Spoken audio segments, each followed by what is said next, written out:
I had mentioned early in the video that Maza, Mune, and Doreen were dream beings associated with Melchior. Initially, I thought they were physical embodiments of Melchior's will itself, sort of like how in many David Lynch films, there are characters who solely represent a pervasive abstract feeling within the story. I still think they help in enforcing Melchior's will over the Masamune, but they are their own beings born from the Sea of Dreams or Zervan. Consider the fact that, in Anhaza, sleep itself is almost a form of study, and of a way to transcend into new worlds. Thus, Melchior may indeed have mastered the arts and sciences of Anhaza.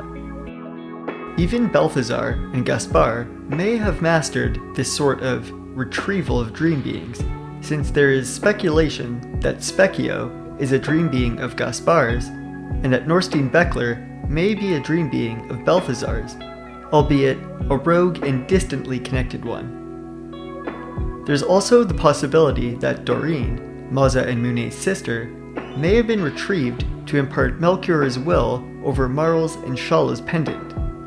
However, the Ocean Palace incident may have gotten in the way of this latter conjoinment coming to fruition. After all, when Chrono and the gang later see Maza and Mune in the Ocean Palace, they make a point to say that the pendant and the Proto-Masamune ruby knife were made from the same ancient red rock. I had mentioned earlier in this video how the Mammon machine is a bit of an enigma in the Chrono series. I could probably make a whole separate video on just the Mammon machine, with similar length to this video. A big part of its enigmatic nature has to do with the fact that the party mostly destroys it, yet in parallel to its destroyed form is its original pristine form that the party eventually battles. I think the key to its preservation, if you will, could be hinted at by the blue aura that surrounds it while fighting it in the Black Omen, which looks identical to Lavos' blue aura. In Cross, Lavos gets thrown into the darkness beyond time, possibly due to changes in the timeline that the party created. Lavos survives in the darkness beyond time as a physical entity, most likely by absorbing or neutralizing anti-annihilation energy in the same way that its sibling entity, the Frozen Flame, does. The Mammon machine may have this same capability as well, since it utilizes Lavos' energy, and may itself house the flame. In Cross, the Mammon machine actually did exist in the DBT for quite some time, and may have been instrumental in Shala also surviving the DBT, as well as facilitating the fusion that created the Time Devourer. Not to mention that Shala was likely an arbiter of the flame before Surge was. When the party enters the Mammon machine's blue Lavos-like domain, the Queen refers to this as being inside the machine.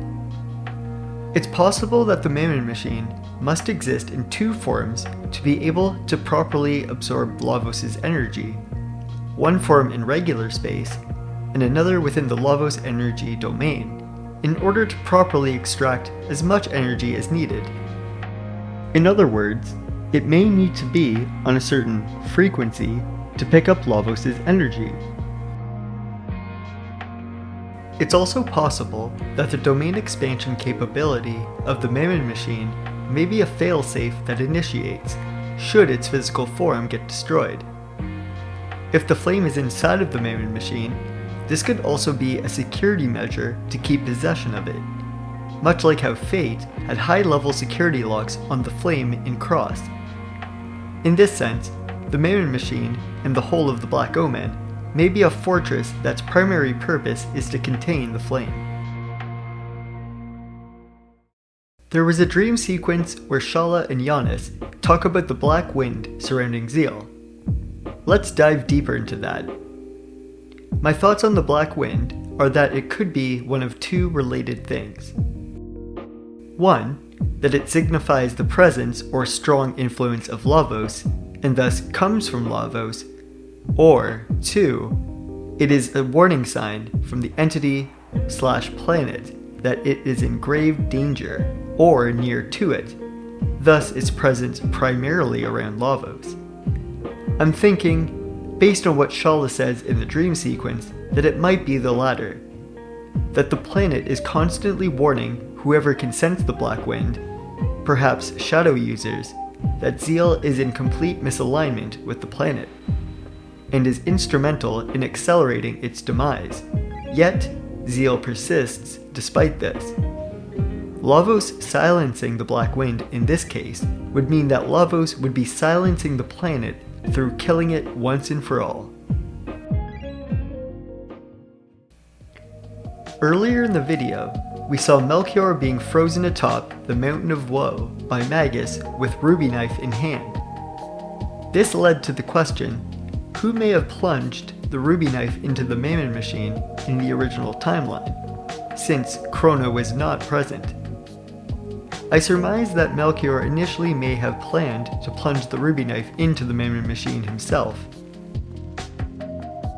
I would say that he may have actually done this in the original timeline, but the flashback doesn't show this. I also surmise that Shala may have done it, as she was still nearby after Giannis and the Gurus were sent into their respective times. As much faith as she had, deep down she surely had doubts, and would likely feel the most guilt if anything went wrong. I could totally see Melchior handing her the Ruby Knife as a safety precaution in the original timeline.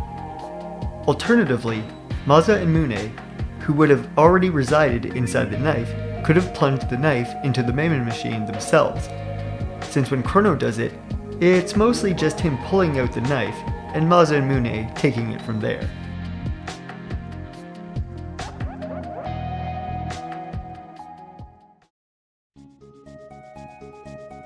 So that about ends it for my deep dive into Prophet's Guile.